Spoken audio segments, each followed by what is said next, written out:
अस्सलाम वालेकुम स्टूडेंट्स। आज हम 9वीं क्लास का जो है सिलेबस स्टार्ट करेंगे।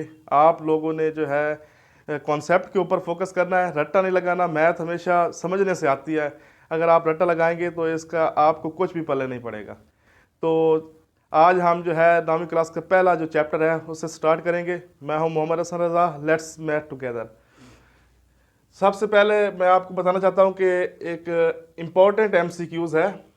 आइडिया ऑफ मैट्रिसेस जो है आर्थर कैले ने पेश किया था। कब किया था? 1858 में। ये एक इंग्लिश मैथमेटिशियन है जिसने थ्योरी ऑफ मैट्रिसेस पेश की थी सबसे पहले।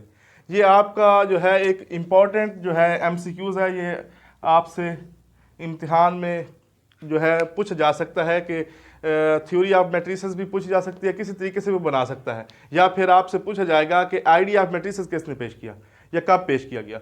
तो ये आर्थर कैले ने पेश किया था। ये एक इंग्लिश मैथमेटिशियन है जिसने 1858 में ये आइडिया पेश किया था। अब हम देखेंगे मैट्रिक्स क्या है। मैट्रिक्स को आपने समझना है कि इसमें हमारे पास जो है एक ख़ास तरतीब से हम जो है रियल नंबर को लिखने का जो है एक तरीका है, उसको हम मैट्रिक्स कहते हैं। ये हमें डेफिनेशन में बताया गया कि मैट्रिक्स जो है जिसमें हम कोई रियल नंबर, जैसे मैं कहता हूँ हम 0 1 2 3 4 5 ये नंबर मैंने सेलेक्ट कर लिए हैं, ये हमारे पास नंबर है। इन नंबर की मदद से हमने मैट्रिक्स बनानी है। तो ये कहता है कि ये एक रेक्टेंगुलर एरे या फॉर्मेशन है। यानी रेक्टेंगुलर एरे क्या मतलब? ये एक ख़ास तरतीब 0 1 2 3 4 5 और फिर इनको ब्रैकेट्स के अंदर बंद कर देने, ये इस तरह बंद कर देने का अमल जो है इसको क्या कहते हैं? मैट्रिक्स कहते हैं। किस तरह की हमारे पास कोई भी, इसके अलावा भी हम बना सकते हैं, कोई और भी मैट्रिक्स बना सकते हैं, जैसे 0 1 2 3 4 5। ये देखें, ये एक रेक्टेंगुलर फॉर्मेशन है। एक ख़ास तरतीब से लिखने का ये जो अमल है, ये जिसको हमने कहा है कि एक जो है रेक्टेंगुलर फॉर्मेशन है, उसको क्या कहते हैं? मैट्रिक्स। इसके अलावा हम देखेंगे कि इसको लिखते किस तरह है। हम इंग्लिश अल्फ़ाबेट यूज़ करते हैं। कौन से? A कह लें, B कह लें, C कह लें, up to so on Z तक हम इनको इंग्लिश अल्फ़ाबेट से और कैपिटल लेटर यूज़ करते हैं। मतलब अगर मैं इसको कहूँ कि ये इसको मैंने कोई नाम देना है, तो आप कह सकते हैं ये एक हमारी A मैट्रिक्स, और हम क्या करेंगे? कैपिटल लेटर में लिखेंगे।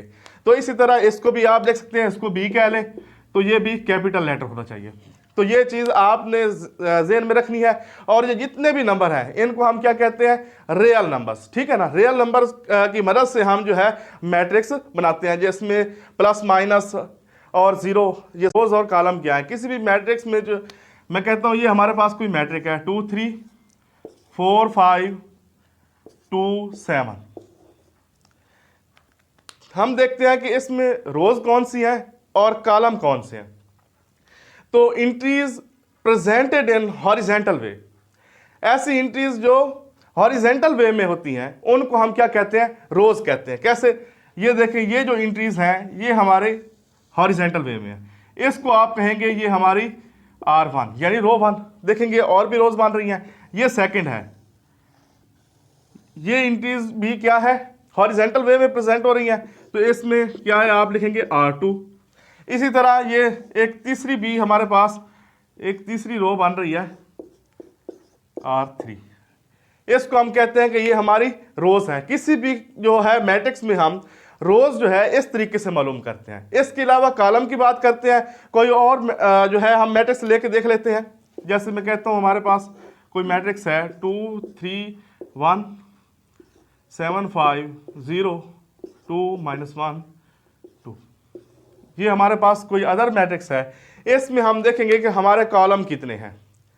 Entries presented in vertical way, entries जो वर्टिकली आ रही हैं उनको जो है हम क्या कहते हैं? कॉलम। ये देखेंगे सबसे पहले ये वाली जो है ये हमारे पास एक पहली तरतीब है जिसको हम कहते हैं C1 यानी कॉलम। C जो है कॉलम को शो करता है, ये हमारा पहला कॉलम है। अब नेक्स्ट देखते हैं, ये हमारे पास जो है एक दूसरा कॉलम है C2 जिसको कहेंगे, इसको कहेंगे क्या है हमारे पास? C3। तो इस तरह हम कोई भी मैट्रिक्स जो है हमें गिवन होगी, हम उसकी रोज और कॉलम इस तरीके से मालूम करेंगे कि ऐसे जब आपके पास हॉरिजेंटल वे में जब इंट्रीज आ रही हों, एलिमेंट आ रहे हों, ठीक है, इनको इंट्रीज या एलिमेंट बोलते हैं। ठीक है, इनको इंट्रीज भी कहते हैं। ये जितने नंबर हैं इनको इंट्रीज बोलेंगे, एक को इंट्री बोलेंगे, और ये इनको एलिमेंट भी कह सकते हैं। तो जो है इस तरह की जो है फॉर्मेशन जो है उनको हम कहते हैं रो। और ये इस तरह यानी जब वर्टिकली की बात करेंगे हम, उस वक्त हम कहेंगे कि ये हमारा क्या है, कॉलम है। इसके बाद हम ऑर्डर ऑफ अ मैट्रिक्स की बात करेंगे कि ऑर्डर ऑफ मैट्रिक्स क्या है। तो इसमें जब हमें कोई मैट्रिक्स दी हुई होगी तो हम उसमें क्या देखते हैं, ये हम देखेंगे। मैं कहता हूं लेट हमारे पास M कोई मैट्रिक्स है, 2 3 1 5 0 2 -1 0 1, ये हमें कोई मैट्रिक्स गिवन है। हमने क्या चेक करना है कि इसका ऑर्डर क्या है। ऑर्डर चेक करने के लिए क्या करते हैं, हमें पता होना चाहिए कि इस मैट्रिक्स में रोज और कॉलम की तादाद क्या है। क्या रोज और कॉलम की तादाद को देखेंगे, जितनी भी इनमें रोज और कॉलम की तादाद होगी हम कहेंगे ये उसका उतना ही ऑर्डर है उस मैट्रिक्स का। कैसे, ये सबसे पहले आपने देखना है कि इसमें रोज कितनी बन रही हैं। ये सबसे पहले ये R1 ये पहली रो, ये आपकी सेकंड रो बन रही है जिसको आप R2 कहेंगे, इसको आप R3 कहेंगे। इसी तरह जब आप रोज फाइंड कर लेंगे उसके बाद कॉलम देखेंगे, हमारे पास कॉलम कितने बन रहे हैं। ये देखें, ये हमारे पास पहला कॉलम है जिसको हम C1 कहेंगे। ये हमारे पास क्या है, एक दूसरा कॉलम है जिसको हम C2 कहेंगे। ये हमारे पास क्या है, एक तीसरा कॉलम है जिसको हम C3 कहेंगे। अब देखें कि हमारे पास 3 जो है रोज है और 3 ही कॉलम है। फिर इसके बाद ऑर्डर ऑफ अ मैट्रिक्स को लिखने का क्या तरीका, ये भी बता देता हूं मैं आपको कि हम जो रोज है, रोज को जो है रोज को हम M से जाहिर करते हैं और जो कॉलम है उसको हम N से। तो क्या कैसे लिखेंगे, आप लिख सकते हैं किसी भी जो है, जैसे ये है ऑर्डर ऑफ अ मैट्रिक्स, ये आप लिखेंगे ऑर्डर ऑफ मैट्रिक्स M, इधर आप लिखेंगे M/N, यानी M क्या है, M आपके पास रोज की तादाद है। आपने इधर क्या लिखना है, M की जगह पे रोज की तादाद को लिखना है और N की जगह पे क्या लिखना है, कॉलम्स की तादाद को। तो आइए लिखते हैं, ये आपके पास रोज कितनी है, 1 2 और 3 बाय, और कॉलम कितने हैं, ये भी आपके पास 3 है। ये आपका क्या है, ऑर्डर ऑफ अ मैट्रिक्स। इसी तरह जो भी आपको मैट्रिक्स दी हुई होगी उसमें आपने रोज की तादाद और कॉलम्स की तादाद को देखना है। उसके बाद आपने M/N की शक्ल में, ठीक है, इस फॉर्म में आपने लिखना है। पहले क्या है, याद रखना है, तरतीब को याद रखना है कि पहले आपने रोज और उसके बाद आपने किसको ज़ाहिर करना है, कॉलम को। ये इस तरह आप किसी भी मैट्रिक्स का ऑर्डर फाइंड कर सकते हैं। इक्वल मैट्रिसेस की बात करेंगे। अब आप कहेंगे पहले मैंने मैट्रिक्स ऑफ मैट्रिसेस क्यों लिखा। मैट्रिसेस जो है वो जमा का लफ्ज है, जैसे कॉलमों को, ये क्या है, कॉलमों को शो करता है। अब मैट्रिक्स जो है वो एक कॉलम को शो करता है, ठीक है। तो ये बात आपने ज़हन में रखनी है। यहाँ पे मैंने इक्वल मैट्रिसेस यानी 2 के दरमियान ही हम कंपैरिजन करेंगे। कैसे, मैं कहता हूँ लेट हमारे पास A एंड B जो है वो 2 मैट्रिसेस हैं हमारे पास। Let A and B are 2 matrices. A और B जो है हमारे पास 2 मैट्रिसेस हैं। इनके दरमियान हम देखेंगे कि ये कब जो है इक्वल मैट्रिक्स होती हैं। इसके लिए हमारे पास 2 कंडीशंस हैं। पहली कंडीशन ये है कि order of A is equal to order of B के इक्वल होना चाहिए, यानी दोनों का ऑर्डर सेम होना चाहिए। कोई भी 2 आपको मैट्रिसेस दी हुई होंगी, आपने दोनों को चेक करना है, उनका ऑर्डर फाइंड करना। पहले ऑर्डर ऑफ ए फाइंड करेंगे, फिर ऑर्डर ऑफ बी फाइंड करेंगे, फिर हम देखेंगे क्या इनका ऑर्डर सेम है। अगर एक जैसा ऑर्डर है तो फिर आपकी पहली कंडीशन जो है वो सेटिस्फाई हो जाएगी। फिर आपने दूसरी कंडीशन देखनी है इक्वल मैट्रिक्स के लिए। ये सबसे पहले आप देखेंगे कि ये इनका ऑर्डर, और उसके बाद जो है आपने चेक करना है कि इनमें मौजूद जो एंट्रीज हैं या एलिमेंट जो हैं क्या वो भी सेम है।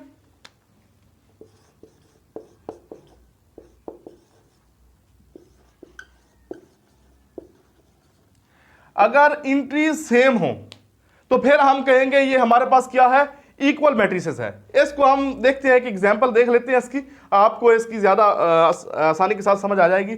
मैं कहता हूँ हमारे पास कोई एक मैट्रिक्स है A 1 3 -2 और ये आपके पास 5। कोई दूसरी मैट्रिक्स है B, इसको आप कह ले 1 2 + 1 -2 और ये आपके पास -6 + 6 -1। अब जो है इनके दरमियान हम कंपैरिजन करते हैं। सबसे पहले हम इसका ऑर्डर चेक करेंगे। ऑर्डर ऑफ A देखें आप, ऑर्डर ऑफ A आपके पास क्या है, इसमें देखें ये आपके पास R2, ये आपके पास R1, दो रोज हैं। कॉलम चेक करेंगे, कॉलम कितने, ये आपके पास C1 और ये आपके पास क्या है C2 है। ये एक और ये दूसरा कॉलम, ये एक रो और ये दूसरी रो। अब देख हम कैसे लिखेंगे, आपको पता है आपने लिखना है m/n की शक्ल में, तो आप लिखेंगे 2 रोज है 2/2। ठीक है, इसके लिए चेक करेंगे ऑर्डर ऑफ B जो है वो क्या है, ऑर्डर ऑफ B। इसमें देखेंगे ये पहली रो, ये दूसरी रो। अब कॉलम देखेंगे, ये C1 पहला कॉलम हो गया, ये क्या है C2 दूसरा कॉलम हो गया। इसको भी आप 2/2 लिखेंगे। अब देखें इस ऑर्डर ऑफ A जो है वो भी 2/2 है और ऑर्डर ऑफ B है वो भी 2/2 है। हम लिखेंगे कि हमारी जो पहली कंडीशन है वो क्या है, सेटिस्फाई कर गई है। आप लिखेंगे order of A = order of B। तो ये आपकी पहली कंडीशन सेटिस्फाई कर गई। अब हम देखेंगे कि जो इनमें मौजूद इंट्रीज हैं वो भी सेम है या नहीं है। आप इनकी इंट्रीज चेक करते हैं दूसरी कंडीशन के लिए। ये यहां पे देखें, सबसे पहले मैट्रिक्स A की बात करते हैं। इसमें पहली रो में जो इंट्री इसकी है वो क्या है 1, क्या है 1। अब B मैट्रिक्स में देखेंगे, यहां पे भी जो पहली इंट्री है वो क्या है 1 है। अब पहली रो में पहली इंट्री सेम है। अब दूसरी इंट्री चेक करेंगे, यहां पे ये 3 है। अब B मैट्रिक्स में देखेंगे, यहां पे क्या है 2 + 1, ये भी क्या है 3। रो 1 में जो है दोनों जो इंट्रीज हैं वो सेम है। ठीक है, अब जो है हम A मैट्रिक्स में जो है R2 को देखेंगे। R2 में देखें, सबसे पहले ये जो नंबर आ रहा है ये -2 है। अब B मैट्रिक्स में देखेंगे, यहां पे कौन सा नंबर है, ये भी -2 है, पहली इंट्री R2 में पहली इंट्री। अब इधर R2 में दूसरी इंट्री देखते हैं, यहां पे हमारे पास 5 है प्लस का। तो यहां पे हम चेक करेंगे ये B मैट्रिक्स में, यहां पे आपके पास 6 - 1 है। 6 में से 1 गया, बाकी 5 बचे, ये भी 5 है, ये भी 5। तो इसका मतलब है कि इसकी जो इंट्रीज इनकी जो है A और B मैट्रिक्स की वो भी सेम है। तो आप लिखेंगे all entries are same in matrices. तो ये दोनों कंडीशन जो है यहां पे सेटिस्फाई कर गई हैं, इसलिए हम कहेंगे कि ये हमारे पास क्या है, एक इक्वल मैट्रिक्स है। तो आप लिख सकते हैं A = B। अगर कोई एक इंट्री भी इनमें से कोई एक इंट्री अगर जो है मैच ना करती, सेम ना होती, तो हम कहते हैं कि ये हमारी इक्वल मैट्रिक्स नहीं है। यहाँ तक जो है हमारे जो है पहले एक्सरसाइज से पहले जो कॉन्सेप्ट था वो कंप्लीट हो गया है। ये डेफिनेशंस आपने जो है अच्छे तरीके से जो है याद करनी है। इनका कंसेप्ट अगर आपको समझ आ गया है तो इंशाल्लाह हम नेक्स्ट जो है एक्सरसाइज 1.1 स्टार्ट करेंगे और ये आपको बिल्कुल ईजी होगी। अगर आपको जो है मेरी वीडियो पसंद आई है तो सब्सक्राइब कीजिए और बेल आइकन का बटन ज़रूर दबाइए ताकि आपको मेरी हर आने वाली नई वीडियो जो है मिलती रहे। शुक्रिया, अल्लाह हाफ़िज़।